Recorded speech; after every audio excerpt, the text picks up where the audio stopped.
Welcome to the Reef Restoration Instructional video, brought to you by Bay Islands Reef Restoration.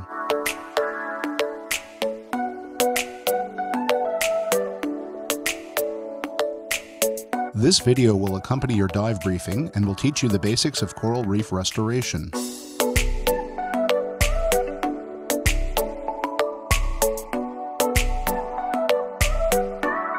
You will learn about the importance of coral reefs and reef restoration projects, how to grow coral reefs in a nursery, and techniques for outplanting corals in the wild.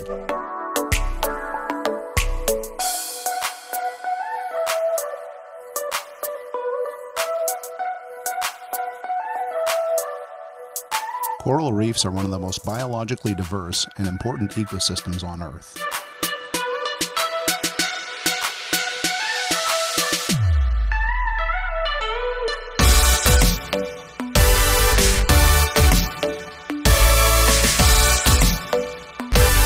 Although they cover less than 1% of the ocean floor, they are home to nearly 25% of all marine life.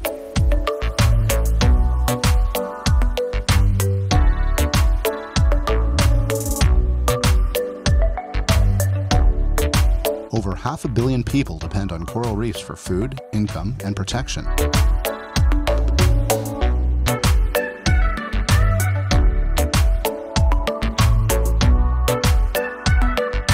Coral reefs protect shorelines from storm-generated waves and provide livelihoods in tourism and fishing.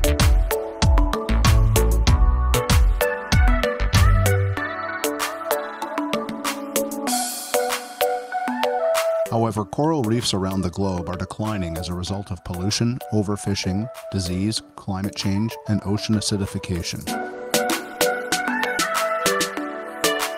According to the U.S. National Oceanic and Atmospheric Administration, more than 1/4 of the world's live coral cover has been lost in the last 3 decades.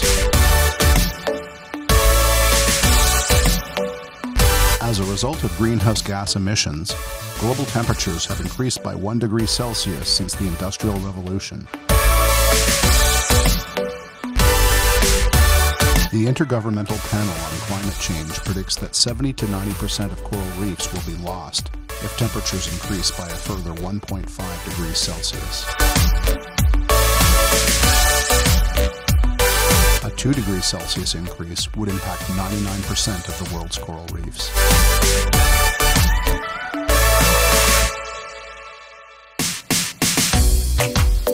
Coral restoration projects can help our fragile reefs to recover more quickly by outplanting nursery-grown corals in the wild. Bay Islands Reef Restoration focuses on 2 Acropora species, commonly known as staghorn and elkhorn coral. These corals are keystone species that grow quickly and provide the complex 3-dimensional habitat that is critical for marine life. In addition, these species reproduce through fragmentation, which makes them perfectly suited to reef restoration projects.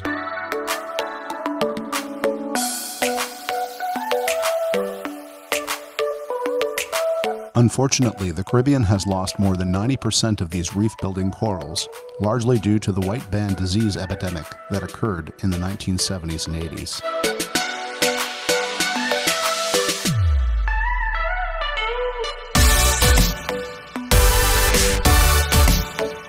Bay Islands Reef Restoration seeks to preserve the remaining genetic diversity of these keystone species by outplanting multiple genotypes on the reef, which increases the likelihood of successful reproduction during coral spawning.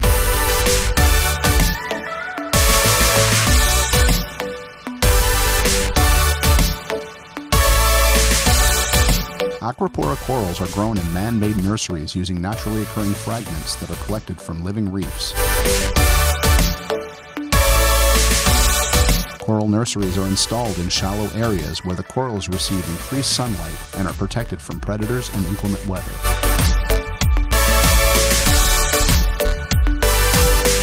In this environment, a finger-sized coral fragment will grow to the size of a basketball in only 9 months.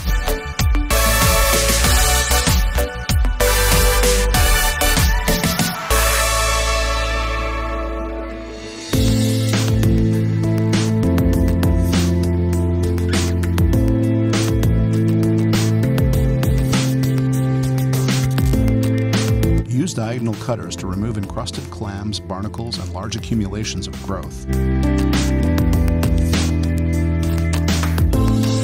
Use a kitchen brush to remove algae from the hanging corals, the monofilament line, and the horizontal and vertical arms of the coral tree. Work quickly and efficiently, maintain neutral buoyancy, and be mindful of air consumption and no decompression limits.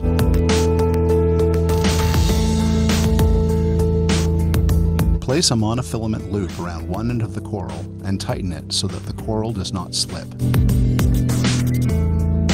Use the diagonal cutters to crimp the monofilament loop in place while firmly pulling on the loose end.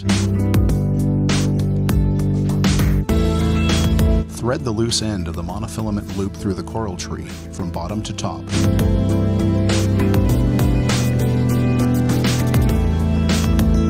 Crimp the monofilament line in place, ensuring that the line is flush with the top of the crimp.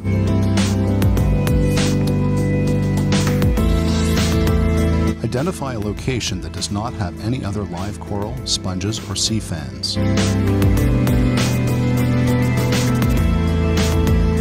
Ensure that there is enough space to plant 10 corals in an area the size of a hula hoop.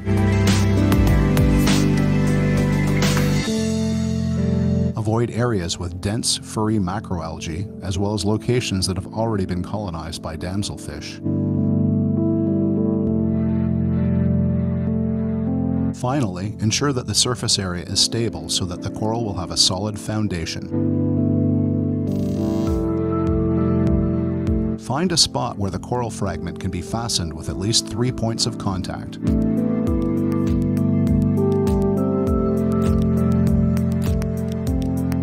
Use the brick hammer to clear algae from a 2-inch circle under each point of contact.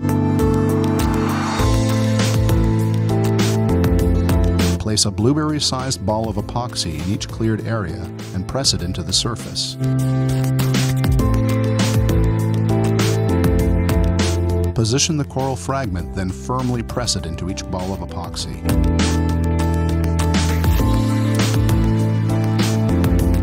Smooth the epoxy over the coral fragment.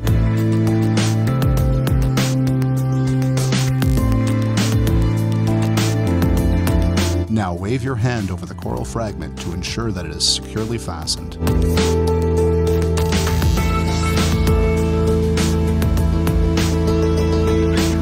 Maintain neutral buoyancy and be mindful of the position of your fins. Work from top to bottom and from inside to outside.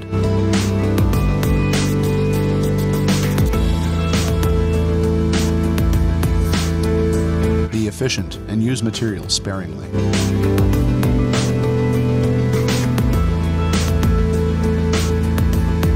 Finally, pay attention to air consumption and no decompression limits.